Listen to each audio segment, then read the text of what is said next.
Student, आज का जो हमारा टॉपिक है जो हमने डिस्कस करना है, it is the dual nature of matter. ठीक है, ड्यूल नेचर ऑफ मैटर। आप देखें कि जो इसका नाम है वो हमें यहाँ पे बता रहा है कि there is the duality. Dual का क्या मतलब होता है, यानी कि two. So dual nature of matter के यानी कि हमारे पास जो मैटर होता है उसकी कितनी तरह की नेचर है, दो तरह की नेचर है। और आज हमने यही देखना है कि वो कौन सी दो तरह की नेचर है। ठीक है, अब हम देखते हैं यहाँ पे इस टॉपिक में, इस लेक्चर में जिन चीज़ों को हम डिस्कस करेंगे। सबसे पहले हमारे पास डी ब्रोगले हाइपोथेसिस है। ठीक है, हम देखेंगे कि डी ब्रोगले हाइपोथेसिस क्या था और इससे हमें क्या इंफॉर्मेशन मिलती है। उसके बाद हम आज के लेक्चर में डिस्कस करेंगे डेविसन एंड जर्मर एक्सपेरिमेंट। और लास्ट में हम लोग देखेंगे कि यंग डबल स्लिट एक्सपेरिमेंट को भी हम लोग डील करेंगे। इस लेक्चर में हम देखेंगे कि ये दोनों एक्सपेरिमेंट हैं, इनका क्या पर्पस था। ठीक है, और ये क्यों परफॉर्म किए गए और इससे जो हमें इंफॉर्मेशन थी वो क्या इंफॉर्मेशन मिली, उसको भी हम लोग देखेंगे।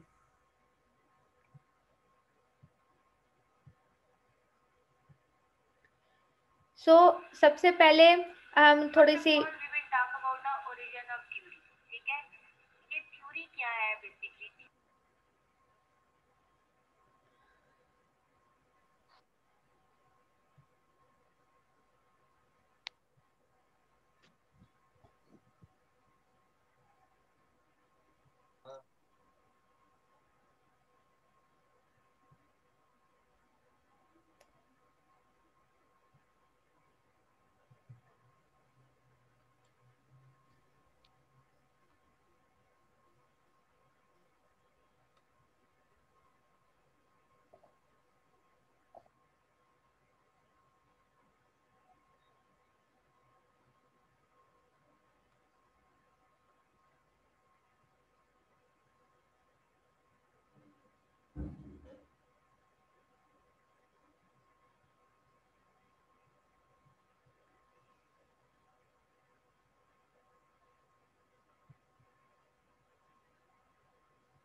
सबसे पहले हम बात करेंगे कि इस थ्योरी के ओरिजिन की, कि ये थ्योरी क्या थी। आपको पता है कि ये एक सबसे पहले एक डिबेट थी जो बड़े अरसे से डिबेट चलती रही थी। और वो डिबेट क्या थी, वो डिबेट लाइट के ऊपर थी कि आइदर जो लाइट है उसका आपके पास जो हमारे पास जो लाइट होती है उसकी क्या नेचर है। Either it is consist of wave और either it is consist of particle. तो ये एक डिबेट थी जो बहुत अरसे तक जो थी वो जारी रही थी। और इसके ऊपर डिफरेंट साइंटिस्ट ने फिर वर्क किया। हमारे पास दो जो साइंटिस्ट थे, एक क्रिश्चियन हाइजेन थे जो ये कहते थे कि जो लाइट है it's act as a wave. ठीक है, और जो न्यूटन था वो क्या कहता था, वो ये कहता था कि no light act as a particle. तो ये एक बहुत अरसे से ये डिबेट चलती रही थी कि असल में जो लाइट है उसका क्या नेचर है या उसकी किस तरह वो बिहेव करती है, आइदर इट इज वेव और आइदर इट इज पार्टिकल। तो इस डिबेट के ऊपर फिर डिफरेंट साइंटिस्ट ने वर्क किया, जिसके अंदर मैक्स प्लांक थे, अल्बर्ट आइंस्टाइन थे, डी ब्रोगले, आर्थर कॉम्पटन, नील बोहर और भी बहुत से साइंटिस्ट थे जी। ऐसे बहुत से साइंटिस्ट थे जिन्होंने क्या किया था, इसके ऊपर वर्क किया। और उस वर्क करने के बाद उन्होंने ये बात प्रूव की कि light has a dual nature. ठीक है, सबसे पहले जो हम ड्यूअलिटी की बात करते हैं नेचर में, वो हमने लाइट के ऊपर कहा था। और हमने कहा था कि जो लाइट है हमारे पास उसकी ड्यूल नेचर है, यानी कि light can act as a wave, similarly light can also act as a particle. तो ये जो ड्यूल नेचर थी मैटर्स की, ये जो सबसे पहले जो ओरिजिनेट हुई थी थ्योरी, ये किसके ऊपर हुई थी, लाइट के ऊपर। दो तरह जो हमारे पास साइंटिस्ट थे, क्रिश्चियन हाइजेन एंड न्यूटन, उनकी अलग अलग सोच थी, अलग अलग थेरीज थी। क्रिश्चियन हाइजेन कहते थे कि जो लाइट है वो एक्ट करती है एज अ वेव, लेकिन जो न्यूटन थे वो कहते थे कि लाइट एक्ट करती है एज पार्टिकल। और इनके ऊपर बहुत कॉन्स्पिरेंसी चलती रही, काफ़ी सालों से यही डिबेट रही। और अल्टरनेटिवली जो साइंटिस्ट थे उन्होंने फिर डिफरेंट फिनोमिनास परफॉर्म किए लाइट के, जिसके बाद कंक्लूजन ये निकला कि लाइट हैज़ ड्यूल नेचर, कि जो लाइट है उसकी हमारे पास ड्यूल नेचर होती है, यानी कि it can act as a wave as well as it can act as a particle. ठीक है, तो यहाँ पे अब आगे हम देखते हैं कि ऐसे कौन से फिनोमिनेज हैं जिनके डिस्कवरी के बाद ये चीज़ जो थी वो प्रूफ हुई थी कि जो लाइट है वो हमारे पास एक वेव है। तो जो फिनोमिनाज होते हैं जैसे इंटरफेरेंस है, डाइफ्रैक्शन है, पोलराइजेशन है, ये तमाम फिनोमिनाज हैं जो लाइट परफॉर्म करती है when it behave as wave. जैसे आपको पता है इंटरफेरेंस है, इंटरफेरेंस क्या होती है, when the two waves are combined, तो वहां पे इंटरफेरेंस का फिनोमिना होता है। डाइफ्रैक्शन क्या होती है कि अगर एक वेव किसी जगह ट्रेवल कर रही है और आपने उसके रास्ते में कोई हर्डल रख दिया है, कोई ऑब्स्टेकल रख दिया है, तो क्या होगा कि जो वो लाइट है, ये जो वेव होती है वो अपना रास्ता मोड़ लेती है, वहां से वो बेंट हो जाती है। तो ये प्रॉपर्टीज वेव की हैं, इंटरफेरेंस, डाइफ्रैक्शन।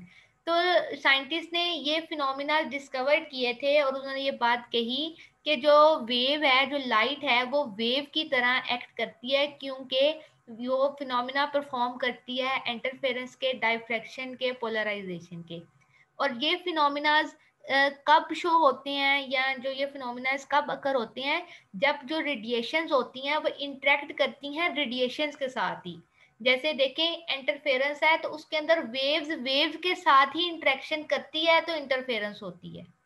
अब अगर डाइफ्रैक्शन है तो वो क्या होता है, लाइट जो सी है वो बेंट होती है, तो लाइट की जो वेव्स हैं वो वेव्स ही आपस में इंटरेक्ट कर रही हैं। तो इन फिनोमिना से ये बात प्रूव हुई थी कि जो लाइट है वो एक्ट करती है एज वेव। इसी तरह कुछ और फिनोमिने भी with the passage of time discovered हुए थे, जिनमें हमारे पास फोटो इलेक्ट्रिक इफेक्ट था, कॉम्पटन इफेक्ट था, पेयर प्रोडक्शन था। इनमें हमने फोटो इलेक्ट्रिक इफेक्ट को ऑलरेडी डिस्कस किया है बहुत डिटेल में, और हमने वहाँ पे ये बात देखी थी कि जो फोटो इलेक्ट्रिक इफेक्ट है उसके अंदर क्या होता है कि जो लाइट है वो एक्ट करती है as a photon, as a particle, और उसने जाके इंट्रैक्शन करती है किसके साथ, मेटल के साथ, जो कि मैटर है, तो वहां से इलेक्ट्रॉन इजेक्शन होती है। ठीक है, तो अब देखें लाइट ने यहाँ पे कैसे बिहेव किया है, in the form of photon. So photon को हम क्या कंसिडर करते हैं कि इट इज एन पार्टिकल। तो ये जो फिनोमिनाज थे जैसे कॉम्पटन इफेक्ट है, pair production, photo electric effect, इन तमाम फिनोमिनाज में क्या होता है कि जो लाइट है वो एक्ट करती है एज अ पार्टिकल। और ये फिनोमिनाज कब परफॉर्म होते हैं, जब जो रेडिएशंस हैं, जो वेव्स हैं, वो इंटरेक्ट करती हैं किसी मैटर के साथ। ये बात आपने याद रखनी है कि जो इंटरफेरेंस है, जो डाइफ्रैक्शन है, जो पोलराइजेशन के फिनोमिनाज होते हैं, वो रेडिएशंस के साथ इंटरेक्ट करती हैं। लेकिन जो photoelectric effect, Compton effect, pair production वगैरह के फिनोमिनाज हैं, ये कब होते हैं, जब लाइट यानी कि जो रेडिएशंस है वो इंटरेक्ट करती है किसी मैटर के साथ। और जहाँ पे इन परफॉर्मर की वजह से ये बात प्रूफ हुई थी कि जो लाइट है उसकी पार्टिकल नेचर भी है। इसी तरह लाइट के कुछ और फिनोमिनाज भी होते हैं जैसे रिफ्लेक्शन, रिफ्रैक्शन, डिस्पर्शन एक्सेट्रा। अब ये जो फिनोमिनाज होते हैं, जैसे रिफ्लेक्शन होती है कि लाइट किसी चीज के पास से स्ट्राइक की और एकदम से रिफ्लेक्ट हुई, तो ये जो इस तरह के फिनोमिनाज होते हैं वो लाइट की किसी चीज के साथ इंटरेक्शन की वजह से नहीं होते, बल्कि नेचर ऑफ लाइट पे होते हैं। अब नेचर ऑफ लाइट का या वेव का क्या मतलब है, देखें for example we are having a series of electromagnetic radiation. उस सीरीज के अंदर कितनी तरह की वेव्स आ जाती हैं, ये कितनी तरह की लाइट रेडिएशन है, तो हर एक की नेचर अलग है, किसी की एनर्जी ज्यादा है, किसी की वेवलेंथ ज्यादा है। तो ये जो उनकी नेचर होती है इसकी बेस पे ये रिफ्लेक्शन, रिफ्रैक्शन वगैरह के फिनोमिनस वगैरह किए जाते हैं। एनी हाउ इस चीज को अगर हम कंक्लूड करें तो हमें क्या पता चलता है कि जो एक बहुत अरसे से एक डिबेट चल रहा था कि जो लाइट है वो वेव है या पार्टिकल है, दोनों साइंटिस्ट अपनी अपनी जो थियरीज थी वो पेश करते थे। आइंस्टाइन कहता था कि नहीं, न्यूटन कहता था कि नहीं, हमारे पास जो लाइट है वो पार्टिकल है, लेकिन जो क्रिश्चियन हाइजेन थे वो कहते थे कि वो हमारे पास जो लाइट है वो वेव है। उन दोनों साइंटिस्ट की अपनी थ्योरीज अपनी जगह ठीक थी, लेकिन उसके बाद एक सीरीज ऑफ साइंटिस्ट ने वर्क किया, उन्होंने ये तमाम पर जो फिनोमिनाज हैं इसको with the passage of time discovered किया, और उन्हें ये बात पता चली कि लाइट है उसकी ड्यूल नेचर है। ठीक है, लाइट की ड्यूल नेचर है, light can act as a particle as well as light can act as wave. तो यहाँ पे फिर जो लाइट के ऊपर डिबेट थी वो बात खत्म हो गई थी। ठीक है, अब यहाँ पे जो एक सोचने वाली बात है, जो क्रिटिकल थिंकिंग है, वो ये है कि हम कहते हैं कि अगर रेडिएशंस की ड्यूल नेचर है, ठीक है, यानी कि अगर लाइट है या रेडिएशंस है उसकी ड्यूल नेचर है, वो एक्ट करती है एज वेव एंड पार्टिकल। ठीक है, तो क्या ऐसा नहीं होना चाहिए कि जो हमारे पास पार्टिकल्स होते हैं उनकी भी वेवी नेचर होनी चाहिए? ये तो बात हमें ऑलरेडी पता होती है कि जो लाइट है वो वेव की फॉर्म में प्रेजेंट होती है, रेडिएशंस हैं वो वेव की फॉर्म में ट्रेवल करती हैं। डिबेट ये थी कि न्यूटन ने ये कहा था कि जो लाइट है कि वो पार्टिकल की तरह भी बिहेव करती है, ये डिबेट थी। और इस चीज को कॉम्पटन इफेक्ट या फोटो इलेक्ट्रिक इफेक्ट ने ये बात जो थी वो क्लियर की थी कि नहीं भाई, जो लाइट है वो पार्टिकल की तरह भी एक्ट करती है, और जो लाइट के पार्टिकल्स होते हैं उनको हम क्या कहते हैं, लाइट के पार्टिकल्स को हम लोग फोटॉन कहते हैं। ठीक है, जो मैक्स प्लांक की थ्योरी थी। तो ये बात तो साबित होगी कि जो लाइट है उसकी ड्यूल नेचर है, उसके पास वेव की तरह के भी प्रॉपर्टीज हैं और पार्टिकल की तरह की। फिर सोचने वाली बात ये है कि अगर वेव के पास पार्टिकल की तरह बिहेव करने की एबिलिटी है, तो ऐसा नहीं होना चाहिए कि पार्टिकल्स के पास भी वेव की एबिलिटी होनी चाहिए। जैसे कि फॉर एग्जांपल हम ये कहते हैं कि हमारे पास पार्टिकल है, पार्टिकल है हमारे पास, तो आप कंसीडर कर ले, हम पार्टिकल कंसीडर करते हैं इलेक्ट्रॉन को। तो अगर इलेक्ट्रॉन एक पार्टिकल है तो ऐसा होना चाहिए कि इलेक्ट्रॉन को वेव की तरह भी बिहेव करना चाहिए। This is the critical thinking. तब ये सोचा गया कि लाइट का तो मसला हल हो गया, लाइट की तो डुअलिटी नेचर जो सी थी सेटिस्फाइड होगी, लेकिन फिर साइंटिस्ट ने ये सोचना शुरू किया कि अगर वेव ने पार्टिकल की तरह बिहेव किया है तो इज इट पॉसिबल कि जो हमारे पास पार्टिकल्स हैं वो भी वेव की तरह बिहेव करें। ठीक है, तो इस चीज को जो हमारे जो डिस्क्राइब किया था सबसे पहले वो किया था डी ब्रोगली ने। डी ब्रोगले एक फ्रेंच फिजिसिस्ट थे। इनका जो पूरा नाम था वो लॉइस वेक्टर डी ब्रोगले था, इसको हम डी ब्रोगलाई भी कहते हैं। और उन्होंने ये हाइपोथेसिस दिया था, according to his hypothesis moving particle of matter should display wave like properties under suitable condition. वो ये कहते थे कि इस यूनिवर्स के अंदर कोई भी मैटर है, अगर उसके पार्टिकल मूव कर रहे हैं तो उनके साथ एक वेव लाइक प्रॉपर्टी प्रेजेंट होती है। ठीक है, फिर उसने यहाँ पे इस चीज को एक्सप्लेन किया था, वो इस चीज को कैसे बताता था, कैसे फर्दर उसने इस चीज को कन्वे मैसेज किया था। उसने अपना जो हाइपोथेसिस था उसको समराइज ऐसे किया था कि जो होल यूनिवर्स है इज कंपोज्ड ऑफ मैटर, कि तमाम जो ये कायनात है वो मैटर और इलेक्ट्रोमैग्नेटिक रेडिएशन से बनी हुई है। और ये जो इलेक्ट्रोमैग्नेटिक रेडिएशंस हैं या जो मैटर है, ये दोनों एनर्जी की फॉर्म है। ठीक है, तो according to energy law, energy one form of energy can be transformed into other form of energy. ठीक है, ये एनर्जी का लॉ है। Energy can never be created nor be destroyed, but it can convert from one phase to another phase. तो D ब्रोगले ने भी यहाँ पे यही बात कही थी कि जो ये यूनिवर्स है तमाम, ये जो बनी है किससे, मैटर से और इलेक्ट्रोमैग्नेटिक रेडिएशन से। चूंकि मैटर और इलेक्ट्रोमैग्नेटिक रेडिएशन दोनों ही एनर्जी की फॉर्म है, so they can be transform to each other. इसके बाद वो ये कहता है कि ये चूंकि मेटल्स और इलेक्ट्रोमैग्नेटिक रेडिएशन आपस में इंटर कन्वर्टेबल है, तो उनके दरमियान एक सिमिट्री है। जो काम इलेक्ट्रोमैग्नेटिक रेडिएशंस अपने साथ करती हैं, सिमिट्री होने की वजह से मैटर भी करेगी। जो मैटर्स है वो लव सिमिट्री, जो मैटर्स की सिमिट्री के साथ एक इंटरेक्शन है। अगर हम ये कहते हैं कि जो रेडिएशंस हैं, इलेक्ट्रोमैग्नेटिक रेडिएशंस की ड्यूल नेचर है, चूंकि मैटर कौन सा है और इलेक्ट्रोमैग्नेटिक रेडिएशन आपस में इंटरकन्वर्टेबल है, तो matter should also possess the dual character. सबसे पहले ये जो हाइपोथेसिस था कि जो हमारे पास पार्टिकल्स होते हैं, ठीक है, उन्होंने उनको भी पार्टिकल्स होते हैं, पार्टिकल्स होते हैं उनके ऊपर वेव की तरह बिहेव कर दिया।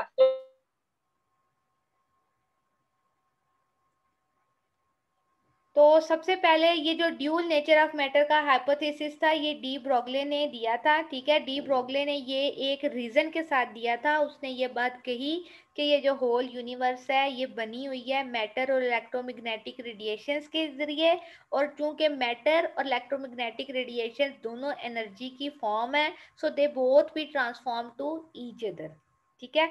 सो अगर रेडिएशंस की ड्यूल नेचर है तो होना ऐसा चाहिए कि मैटर की भी ड्यूल नेचर होनी चाहिए, ड्यूल करैक्टर होना चाहिए। मैटर को भी पार्टिकल और इलेक्ट्रोमैग्नेटिक रेडिएशन यानी कि वेव की तरह बिहेव करना चाहिए। तो ये हाइपोथेसिस सबसे पहले दिया था डी ब्रोगले ने, और उसने इस कॉन्सेप्ट को, इस हाइपोथेसिस को एक रिलेशन के जरिए ड्राइव भी किया था।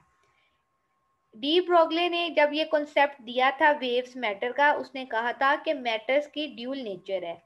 इसका मतलब है, उसके कहने के मुताबिक, अगर एक मैटर मूविंग कर रहा है, मूव कर रहा है, तो वो क्या करेगा, वो वेव लाइक प्रॉपर्टीज शोज करेगा, यानी उसके साथ इंटरफेरेंस होगी, डायफ्रैक्शन होगी, एक्सेट्रा। लेकिन अगर एक वही मैटर रेस्ट की स्टेट पे है, वहां पे बिल्कुल रेस्ट पे पड़ा हुआ है, तो वहां पे वो जो पार्टिकल है वो क्या करेगा, जो मैटर है वो क्या शो करेगा, पार्टिकल की प्रॉपर्टीज।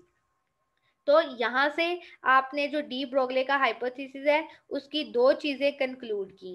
पहले नंबर पे डी ब्रोगले ने कहा कि तमाम की तमाम यूनिवर्स इलेक्ट्रोमैग्नेटिक रेडिएशंस और मैटर से बनी हुई है, पहली वो बात ये करता है। फिर उसने कहा है कि दोनों चूंकि मैटर और इलेक्ट्रोमैग्नेटिक रेडिएशन एनर्जी की फॉर्म है, so according to energy law, energy can be transfer from one phase to another phase. इसलिए अगर आपके रेडिएशन की ड्यूल नेचर है, जैसा कि पीछे हम लोगों ने देखा कि ये बात एक्सप्लेन हो चुकी थी कि लाइट है, रेडिएशन है, उसकी ड्यूल नेचर है, तो होना ऐसे चाहिए कि मैटर की भी ड्यूल नेचर होनी चाहिए। इस बात को फर्दर जो उसने आगे से वेरीफाई किया था, उसने ये कहा था कि जो हमारे पास मैटर है, ठीक है, अगर वो मूविंग स्टेट में है, वो मूव कर रहा है, तो वो अपने साथ प्रॉपर्टीज शो करेगा वेव लाइक उसके अंदर इंटरफेरेंस हो सकती है, डाइफ्रैक्शन हो सकती है। लेकिन अगर एक वही मैटर रेस्ट की स्टेट पे है, वहां पे वो बिल्कुल रेस्ट कर रहा है, तो वो क्या करेगा, वो पार्टिकल की प्रॉपर्टीज शोज करेगा। इस इन कंक्लूजन से ये बात साबित हो गई थी कि जो मैटर है वाकई ही उसकी भी ड्यूल नेचर होती है, और जो वेव्स एसोसिएट होती हैं किसी भी मूविंग पार्टिकल के साथ, उनको नाम दिया गया डी ब्रोगले वेव्स या मैटर वेव्स। अगर आपको ये बात पूछी जाए कि what are the de Broglie waves, तो ऐसी तमाम वेव्स जो एसोसिएट हैं किसी भी मूविंग पार्टिकल्स ऑफ मैटर के साथ, उसको हम कहते हैं डी ब्रोगले वेव्स। डी ब्रोगले जो हाइपोथेसिस था, इसको उसने आगे फर्दर एक्सप्लेन जो किया था, वो किया था on the basis of two theories. One is the Einstein theory, E is equal to M C square, ठीक है। और जो दूसरी इक्वेशन है वो प्लांक्स की इक्वेशन थी, E is equal to H over M V, ठीक, एच एफ, ठीक है, यानी कि एनर्जी डायरेक्टली प्रोपोर्शन है फ्रीक्वेंसी के, और यहाँ पे अगर हम डायरेक्टली प्रोपोर्शन का साइन करें तो वो एच एफ है। यानी कि डी ब्रोगले ने दो इक्वेशन यूज की थी, एक आइंस्टाइन की equation E is equal to M C square, और जो दूसरी इक्वेशन उसने यूज की थी E is equal to H F. इन दोनों इक्वेशंस को कंपेयर करने के बाद डी ब्रोगले ने वेवलेंथ का एक फार्मूला ड्राइव किया था। अगर आप इन दोनों इक्वेशंस को आपस में कंपेयर करेंगे, यानी कि M C square is equal to H F करेंगे और इसको फर्दर सिंप्लीफाई करेंगे। आप अगर आपके पास नोटबुक्स हैं अभी तो आप इसको लिख सकते हैं, E is equal to M C square लिखें, ठीक है, फिर आप लिखें E is equal to H F. Now you have to compare the both equation, तो आपके पास क्या बन जाएगा, M C square is equal to H F, ठीक है। यहाँ पे अब अगर हम लोग देखें कि हमारे पास है M C square is equal to H F आ रहा है। अब हमारे पास फ्रीक्वेंसी है, फ्रीक्वेंसी क्या होती है हमारे पास, फ्रीक्वेंसी को हम लोग कहते हैं कि ये 1/λ भी होती है, या अगर हम लोग इसको in term of wave number लिखें तो फ्रीक्वेंसी को हम लिख सकते हैं it is C over V, ठीक है। आप एफ की वैल्यू पुट करें, that is C over V, C over V, एक सी से कैंसिल हो जाएगा, बाकी हमारे पास रह गया M C is equal to H V, ठीक है। एच वी को हम लोग 1/λ भी कह सकते हैं, तो M lambda is equal to H over M V. M V हमारे पास यहाँ पे क्या है, मोमेंटम है, तो इसको अगर मैं कंबाइन करके लिखूं तो हम पी भी लिख सकते हैं। तो बेसिकली ये जो रिलेशन है कि lambda is equal to H over P या lambda is equal to H over M V, ये हमारे पास डी ब्रोगले इक्वेशन है, और ये इसको हम डी ब्रोगले वेवलेंथ का भी नाम देते हैं। और ये कैसे आई है, ये डी ब्रोगले ने जब आइंस्टाइन इक्वेशन यानी कि एम सी स्क्वेयर और Planck's quantum equation H F को आपस में कंपेयर किया था और उसको आगे फर्दर सिंप्लीफाई करके ये रिलेशन ड्राइव किया था। ये बहुत सिंपल रिलेशन है, आप लोग इसको खुद भी कर सकते हैं। अगर आपको समझ नहीं आई तो you can consult from any, ये एफएससी की बुक में भी ये रिलेशन अवेलेबल होगा, आप इसको वहां से एक दफा चेकआउट कर लें। अब इस रिलेशन में जो हमारे पास एम है वो मैस है, और जो वी है वो क्या है, स्पीड है, और मैस और स्पीड के प्रोडक्ट को हम क्या कहते हैं, मोमेंटम। इसीलिए हमने लिखा है कि जो वेवलेंथ है वो किसके इक्वल है, एच ओवर पी या एच ओवर एम वी, ठीक है। अब आप देखें कि ये जो वेवलेंथ है इसको हम लोगों ने डी ब्रोगले वेवलेंथ कहा है, और अब ये जो डी ब्रोगले वेवलेंथ है ये हमें क्या बता रही है, ये हमें ये बता रही है कि there is a wavelength and mass. अब मैस किसका होगा, डेफिनेटली किसी पार्टिकल का ही होगा ना। तो जो मैस है और जो वेवलेंथ है उनके दरमियान उसने एक रिलेशन बता दिया है, और ये रिलेशन कौन सा है, ये जो रिलेशन है ये एक इनवर्स रिलेशन है। यानी कि अगर आपके पास एक पार्टिकल है, उसका मैस कम है, तो अल्टरनेटिवली उसकी जो वेवी नेचर है, उसकी जो वेवलेंथ है, अगर जाहिर बात है अगर किसी चीज के पास वेव है तो उसकी वेवलेंथ होगी। तो अगर कोई ऐसा पार्टिकल है जिसका मैस बहुत कम है, तो अकॉर्डिंग टू डी ब्रोगले इक्वेशन उसकी वेवलेंथ क्या होगी, ज्यादा होगी, उसके साथ जो एसोसिएटिव वेवलेंथ है वो ज्यादा है। इसी तरह अगर कोई बॉडी है, अगर उसका मैस ज्यादा है, बहुत ज्यादा है, तो उसकी वेवलेंथ, एसोसिएटेड वेवलेंथ क्या होगी, वो बहुत ज्यादा कम होगी। जैसे इस बात को आप आगे एक हम एग्जांपल कोट करेंगे, वहां पे हम देखेंगे। आप ये कंसीडर करें कि जैसे अब उसने बात की है कि यूनिवर्स की, यूनिवर्स के अंदर तो ह्यूमन हम भी आ जाते हैं, हम भी तो किसी मैटर से ही बने हैं ना। अब हम भी मैटर से बने हुए हैं, तो डेफिनेटली अगर हम मैटर से बने हुए हैं तो हमारे साथ भी एक वेवलेंथ एसोसिएट होनी चाहिए। अब हमारे हम तो कोई इंटरफेरेंस या डायफ्रैक्शन शो नहीं करते। अगर हमारी बॉडी पे किसी लाइट की इंफ्रैक्शन होती है तो क्या होता है, ना तो हमारी बॉडी डायफ्रैक्शन करती है ना इंटरफेरेंस करती है। उसकी क्या वजह है, ये डी ब्रोगले का इक्वेशन हमें ये बताती है। जो डी ब्रोगले है वो ये बात बताता है कि जो हमारे पास मैस है बेसिकली वो इनवर्स रिलेशन है उसका किसके साथ, वेवलेंथ के साथ, ठीक है। अब जो वेवलेंथ के साथ, जो वेवलेंथ के साथ जो उसका रिलेशन है वो इनवर्स है। अब ह्यूमन बॉडी का मैस बहुत ज्यादा है, ठीक है, हम लोगों के मैस केजीज में होते हैं। अब इतना जब ज्यादा मैस है तो उसकी जो वेवलेंथ एसोसिएटेड है वो बहुत कम है। इस वजह से जो मैक्रोस्कोपिक थिंग्स होती हैं वहां पे एसोसिएटेड वेवलेंथ पार्टिकल्स की हमें फील नहीं होती, हम उसे इग्नोर कर देते हैं। लेकिन अगर हम माइक्रोस्कोपिक लेवल पे बात करेंगे, सब एटॉमिक पार्टिकल्स की बात करेंगे, जैसे हम कहते हैं कि एक डॉट के अंदर मिलियंस ऑफ एटम है, उन एटम्स के अंदर इलेक्ट्रॉन और प्रोटॉन वगैरह पाया जाता है। तो आप सोचें कि उस इलेक्ट्रॉन का कितना कम मैस होगा, एक डॉट के अंदर मिलियंस ऑफ मैटर है। जब एक डॉट के अंदर मिलियंस ऑफ एटम्स पाए जाते हैं, तो इस तरीके से होना तो यूं चाहिए कि इलेक्ट्रॉन का जो मैस है वो तो फिर बहुत कम है। इसी वजह से अगर हम इलेक्ट्रॉन का मैस कैलकुलेट करते हैं तो उसकी जो वेवलेंथ एसोसिएटेड है वो बहुत ज़्यादा होगी। तो ये बात क्लियर हो जाती है कि ठीक है, अगर इलेक्ट्रॉन है वो पार्टिकल था तो उसकी वेवलेंथ है और वो हमें फील होती है। और ये जो तमाम रिलेशन है ये किससे प्रेजेंट होता है, ये डी ब्रोगली हाइपोथेसिस से हमें पता चलता है कि वेवलेंथ और मैस के दरमियान इनवर्स रिलेशन है। अब ये जो इक्वेशन है डी ब्रोगले की, ये जो वैलिड है ये तमाम पार्टिकल्स के ऊपर। और इंटरेस्टिंग बात ये है कि ये जो इसका जो रिलेशन है ये फोटॉन्स को भी सेटिस्फाइड करता है। ठीक है, फोटॉन क्या है, ये हमारे पास जो एक एनर्जी होती है, लाइट होती है, उसका एक पैकेट ऑफ एनर्जी है। तो जो फोटॉन है ये भी जौन सा है ये भी इस रिलेशन को सेटिस्फाइड करता है। जैसे हमने यहाँ पे फार्मूला देखा है कि photon is equal to H is equal to C V over C. तो ये फोटॉन का रिलेशन है जिसको फर्दर उन्होंने डी ब्रोगली इक्वेशन के साथ प्रूव करके यहाँ पे देखें। यहाँ पे हमें यही पता चल रहा है कि जो फोटॉन है वो भी किसके उसकी वेवलेंथ एक इक्वल है, और उसकी वेवलेंथ का भी जो डी ब्रोगली इक्वेशन की वेवलेंथ के साथ अगर कंपेयर करें तो उसका भी जो मोमेंटम है उसका वेवलेंथ के साथ इनवर्स रिलेशन है। तो यहाँ पे जो अब कंक्लूजन बात की वो क्या हुई कि जो डी ब्रोगली वेवलेंथ है वो स्मॉल होती है किसके लिए, ए हैवियर पार्टिकल के लिए, या जिसकी जो वेलोसिटी होती है, जिसकी जो स्पीड होती है, एनर्जी है वो ज़्यादा होती है।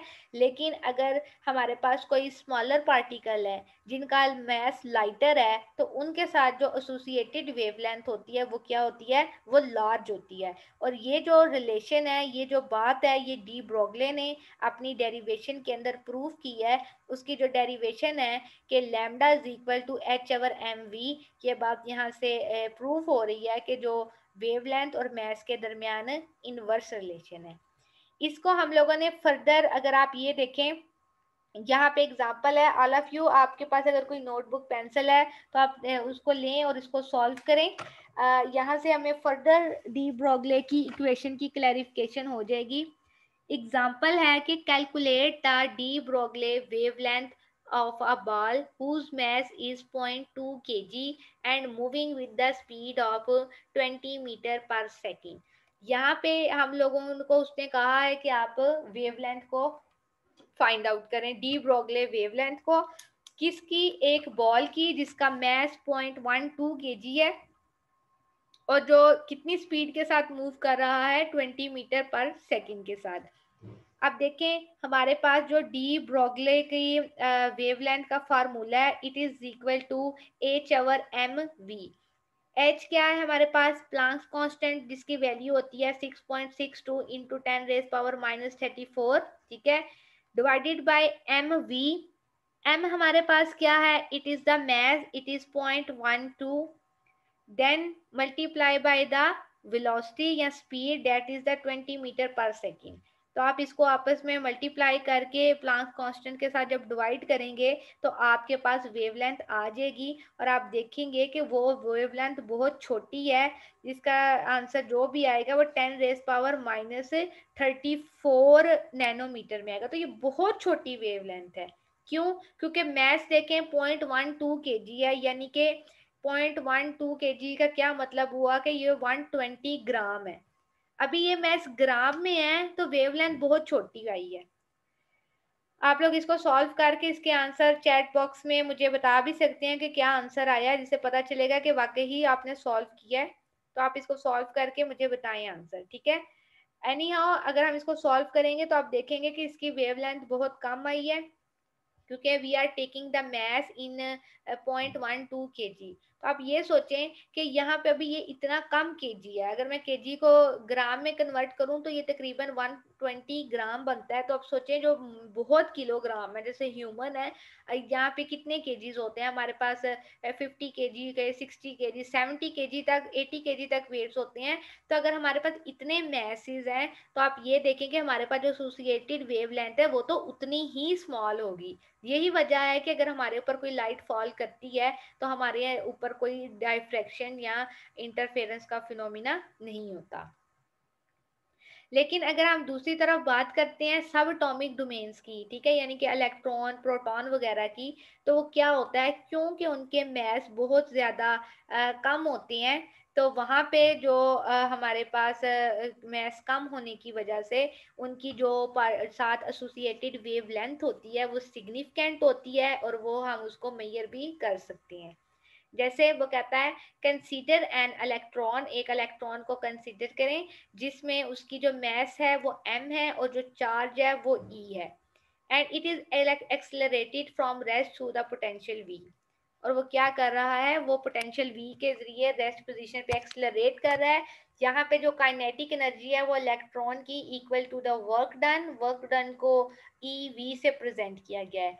So we can say that के जो काइनेटिक एनर्जी है वो किसके इक्वल है, ई वी के। ठीक है, अब देखें हमें ये भी पता है कि काइनेटिक एनर्जी किसके इक्वल होती है, half M V square. Half M V square को हमने फर्दर सिंप्लीफाई करके इक्वल किया है पी स्केयर ओवर 2m। अब ये पी स्केयर ओवर 2m कैसे आया है, यहाँ पे देखें हमारे पास काइनेटिक एनर्जी होती है हाफ एम वी स्केयर। इस हाफ एम वी स्केयर को हम लोगों ने मल्टीप्लाई भी m से किया है और डिवाइड भी m से किया है। जब ये इसको मल्टीप्लाई किया तो ये हमारे पास हो गया M square V square. M into V हमारे पास मोमेंटम होता है, so M square V square का प्रोडक्ट हमारे पास मोमेंटम का स्केयर हो जाएगा। ये हमारे पास जो पी है ये मोमेंटम का स्केयर है। हमने इसको डिवाइड भी एम से किया था, सो वो 2 के साथ एम होके 2m आ गया। So now kinetic energy equal to P square यानी कि मोमेंटम का स्केयर डिवाइडेड बाय एम। यहाँ से अगर मैंने मोमेंटम की वैल्यू को सिंप्लीफाई करना है तो पी एम को टू एम को उस साइड पे मूव कर लिया, और there is we are taking the under root in order to eliminate the square. तो हमने स्केयर अंडर रूट लिया, उसका स्केयर खत्म हो गया, तो मोमेंटम की वैल्यू आ गई 2m अवर की। As we know that K E is equal to the kinetic energy that is equals to the work done. और वो वर्क डन किसकी फॉर्म में है, in the form of electric field यानी कि इलेक्ट्रॉन वोल्ट की form में है, तो वो वहां पे हमने 2m ev लिख दिया, यानी कि यहाँ पे जो उसका इलेक्ट्रिक पोटेंशियल है। अब ये हमारे पास मोमेंटम की वैल्यू आ गई है। डी ब्रोगली इक्वेशंस का हमें पता है कि lambda is equal to H over P. P की जगह हम लोगों ने यहाँ पे मोमेंटम की वैल्यू कैलकुलेट की है, जो हम लोगों ने सब एटॉमिक पार्टिकल्स के लिए कैलकुलेट की है। So you put the 2m ke under root या 2mev। ठीक है, so this is the constant value. अब अगर हम ये देखें कि इस फार्मूले में हमारे पास एच जोन सा है वो भी कांस्टेंट है, मास ऑफ इलेक्ट्रॉन भी कांस्टेंट होता है, चार्ज भी इलेक्ट्रॉन का कांस्टेंट है, सिर्फ वेरी क्या है वी। और ये वी क्या है, ये बेसिकली हमारे पास पोटेंशियल डिफरेंस है। अगर मैं इस इक्वेशन के अंदर इन तमाम चीज़ों की वैल्यू पुट करूं इलेक्ट्रॉन के लिए, तो मेरे पास एक आंसर आ जाएगा 0.1227 divided by under root V. अब ये v क्या है, ये हमारे पास पोटेंशियल है, ये हमारे पास वो वर्क डन है जो हम इलेक्ट्रॉन को प्रोवाइड करते हैं। अगर हम इस यहाँ पे अपने पोटेंशियल की वैल्यू पुट कर दें तो क्या होगा, हमारे पास रिस्पेक्टिव वेवलेंथ आ जाएगी। फॉर एग्जाम्पल यहाँ पे अगर हम लोगों ने एक्सेलरेटिंग पोटेंशियल जो दिया है इलेक्ट्रॉन को वो 120 वोल्ट्स है। ठीक है, आपने यहाँ पे 120 वोल्ट्स पुट किया, बाकी ऊपर वैल्यू कांस्टेंट थी, तो जो आपके पास वेवलेंथ आई थी वो कितनी आई थी,